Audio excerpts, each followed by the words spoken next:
سب سے ڈراؤنی حدیث اس سلسلے میں ابن ماجہ کی ہے، جس میں رسول اللہ صلی اللہ علیہ وسلم نے فرمایا، میں اپنی امت کے ایسے لوگوں کو جانتا ہوں جو قیامت کے دن تہامہ پہاڑ کے برابر نیکیاں لے کر آئیں گے، لیکن اللہ تعالیٰ انہیں اڑتی ہوئی دھول بنا دے گا۔ تو صحابہ کرام رضی اللہ عنہ نے پوچھا، یا رسول اللہ صلی اللہ علیہ وسلم وہ کون لوگ ہوں گے؟ تو آپ صلی اللہ علیہ وسلم نے فرمایا، وہ تمہارے بھائی ہی ہیں، لیکن وہ ایسے لوگ ہیں کہ جب وہ تنہائی میں اللہ کے حرام کردہ چیزوں کو دیکھتے ہیں تو ان کو اختیار کر لیتے ہیں۔ یہ ابن ماجہ کی حدیث ہے۔ آپ اس سے اندازہ لگائیے کہ آپ کی جو نیکی ہے، جو ہماری نیکیاں ہیں، جو ہم اچھے اعمال کرتے ہیں، جو نماز پڑھتے ہیں، جو فرض روزہ رکھتے ہو، جو تھوڑا بہت تسبیح پڑھتے ہو، یا پھر وہ لوگ جنہوں نے توبہ کر لیا ہے، یا وہ لوگ جو نیکیوں کا کانشیس لیول پہ خیال رکھتے ہیں، کہ مطلب جن کو اس بات کی فکر ہے کہ میرے پاس نیکی ہونی چاہیے، کل کو آخرت کا سامان ہونا چاہیے، لیکن اگر یہ ہیبٹ ہے کہ تنہائی آپ کی پاکیزہ نہیں ہے، تنہائی میں آپ گناہ کر لیتے ہیں، تنہائی میں آپ بیٹھے موبائل فونز پہ غلط چیزوں کو دیکھ رہے ہو، نامحرم سے موبائل فونز پہ ہم چیٹ کر رہے ہیں، اور ایڈلٹ ویب سائٹس ہم دیکھ رہے ہیں، یا پھر گندے خیالات کو اپنے ذہن میں سوچ رہے ہیں، یا کسی بھی طرح کا اگر آپ گناہ کر رہے ہو میرے بھائی،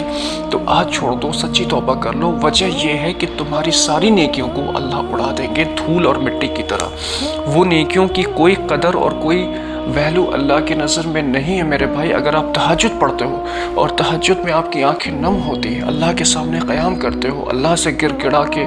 دعا مانگتے ہو، لیکن تنہائی اگر پاک نہیں رکھتے،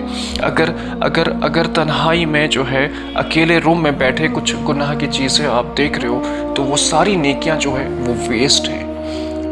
اس لیے دیکھو، اسلام جو ہے this is a very logical, very rational اور ویری پریکٹیکل ریلیجن۔ ہر چیز کا ایک ریزن ہے۔ تو اللہ تعالیٰ چاہتے ہیں کہ آپ دل سے پاک ہو، آپ سچے ہو اللہ کے سامنے، تقوی اختیار کرو، اینڈ تقوی از دا کانشیسنیس آف اللہ، کہ اللہ is watching you every second every time. ایسا کوئی لمحہ نہیں ہے جس وقت ہمیں ہمارا رب نہیں دیکھتا ہے میرے بھائی، اور جب رب دیکھتا ہے اور ہمیں اس بات کا خیال ہے کہ اللہ دیکھ رہے، پھر ہم گناہ کس وقت کریں؟ بتائیے، آپ سوچو اس بارے میں۔ تو اس لیے تنہائی کے گناہ بہت ہی زیادہ فیٹل ہے، بہت خطرناک ہے، آپ کے سارے اعمال کو برباد کر دیں گے۔ اور ایک چیز دوسرا اس کا انالیسس ہم لیتے ہیں اس کو، کہ اگر ہم تنہائی کے گناہ کرتے ہیں تو ہم توبہ پہ قائم نہیں رہ سکیں گے۔ اگر تنہائی کے گناہ ہم کرتے ہیں تو ہمارا ایمان کا وہ جو درجہ ہے وہ مضبوطی اختیار نہیں کر سکے گا، ہمارے اندر روحانیت پروان نہیں چڑھ پائے گی، ہمارے اندر استقامت نہیں حاصل ہو پائے گی۔ آپ سوچتے ہو نا، پوچھتے ہو کئی بار کہ توبہ بار بار ٹوٹ جاتی ہے، کیا کریں؟ دیکھو، توبہ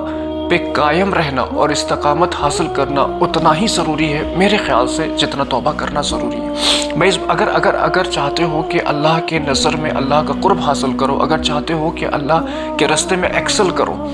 دیکھو ایسا نہیں ہے کہ آخری وقت میں بڑھاپے میں توبہ اللہ قبول نہیں کریں گے۔ اللہ غفور الرحیم ہے میرے بھائی۔ جب بھی انسان لوٹتا ہے اللہ کی طرف سے ویلکم ہے اس کو، اس کی توبہ قبول ہوگی۔ لیکن آپ ایک چیز یہ بتاؤ، مطلب یہ میری سوچ ہے، میرا کنٹینشن میں آپ کے سامنے رکھ رہا ہوں،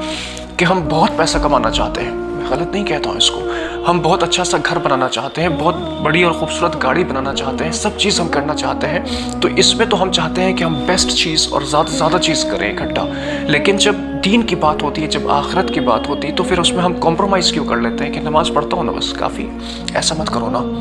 آپ اس میں بھی ایکسل کرنے کی کوشش کرو، آپ کوشش کرو کہ ولایت حاصل کریں، آپ کوشش کیجئے کہ روحانیت میں انسان درجہ اپنا بنائے، اللہ کا قرب حاصل کرے، اور یقیناً یہ ممکن ہے اگر تقوی انسان اختیار کرے تو۔ اچھا، آپ دیکھو، ایک اور حدیث میں آپ کے سامنے رکھ رہا ہوں، حضرت ابو ہریرہ رضی اللہ عنہ سے روایت ہے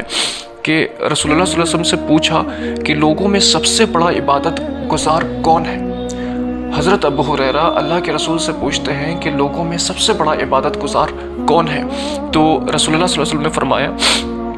اللہ کی حرام کردہ چیزوں سے بچ جاؤ، تم سب سے بڑے عبادت گزار بن جاؤ گے۔ یہ حدیث ہے جس کا مفہوم میں نے آپ کے سامنے رکھا۔ چاہتے ہو نا کہ بہت بڑے عبادت گزار بن جائے، وہ نوافل، وہ تسبیحات، وہ نماز، وہ سب کچھ آپ کے فائدے کا ہے اگر آپ تقوی اختیار کرتے ہو، اگر اپنے آپ کو گناہوں سے بچاتے ہو۔ لیکن اگر یہ سوچتے ہو کہ میں ایک طرف تو نیکی کرتا رہوں گا، ایک طرف میرا گناہ ہے، یہ چلتا رہے گا، تو میرے بھائی یہ فائدہ نہیں پہنچانے والا ہے۔ اگر حرام ریلیشن شپ مینٹین کرتے ہو، کسی خاتون کے ساتھ، کوئی آپ کی گرل فرینڈ ہے یا کسی کے ساتھ لیو ان ریلیشن میں آپ رہ رہے ہو، آپ نماز پڑھتے ہو، جمعہ پڑھتے ہو،